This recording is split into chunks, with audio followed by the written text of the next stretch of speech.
This is the training talk number 2 for board chairmen, and this particular talk is focusing on your relationship with the CEO and your communications with the membership.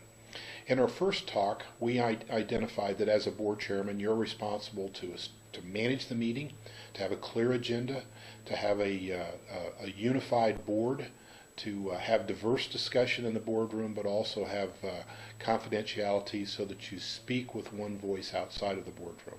It's very important that you inform each of the directors that you are the board chairman of on your board, that what takes place and is discussed in the boardroom stays within the boardroom, and that it's not the members' business, because no decisions have made until you're ready to announce final decisions in a public setting.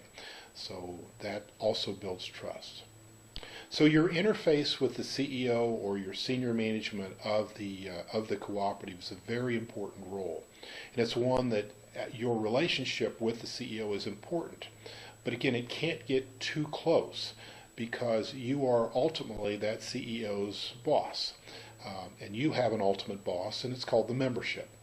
You represent the board. You are one person representing the entire board. You're also one person representing the membership. So as that one person representing the membership, your relationship with the CEO is very, very important. And as a representative of the membership, your duties are essentially to clarify any concerns or questions that the CEO has about the vision, the duties, where you're going, what is expected of that particular CEO.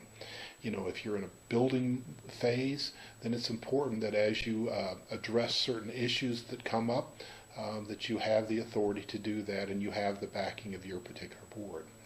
Many cooperatives, though, have fallen upon some challenging times when the board chairman thinks that they are running the co-op instead of the management. It's actually a partnership role. As a board chairman, you represent the board, which represents the membership, and on the other side is the CEO that represents the operational side, how things get done. So it's good that you have a strong relationship. It's good that you visit from time to time outside the boardroom, that you consult with the CEO, and the CEO consults with you on what is actually on the agenda for discussion. It's important that there are no surprises between the CEO and the board chairman. Something happens within the co-op, hopefully the CEO will let you know about these changes long before they meet the public's eye, and certainly long before they come to the entire board of directors. But that strong relationship between the CEO and the trust back and forth is an important piece. But remember, it's not speaking for you personally, you are speaking for all of the members and all of their needs. The last point we want to bring up is the leadership role as a board chairman. It is your job to convey the ultimate image of what the co-op is.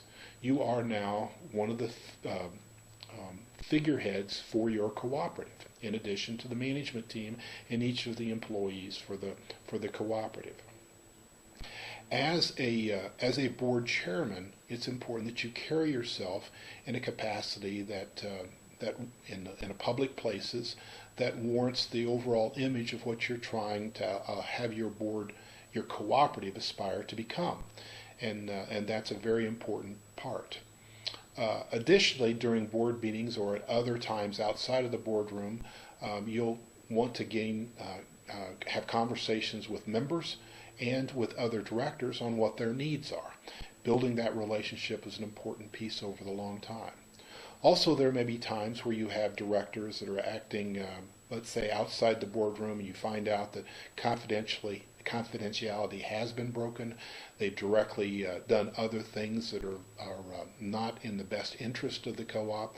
They're talking about what has transpired within the boardroom, outside of the boardroom, without authority. And those are times when you really need to take that particular director aside and have a private conversation with them about how that's inappropriate and it's not supporting the co-op.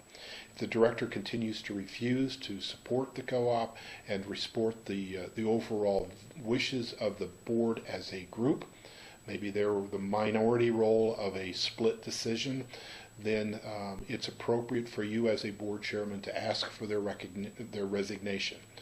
They can't serve their membership, and they can't serve their board of directors if they're not willing to support the decision of the board.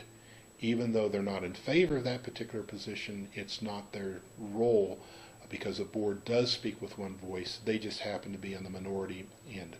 So it's important that they're heard. It's important that you build that strong relationship with them.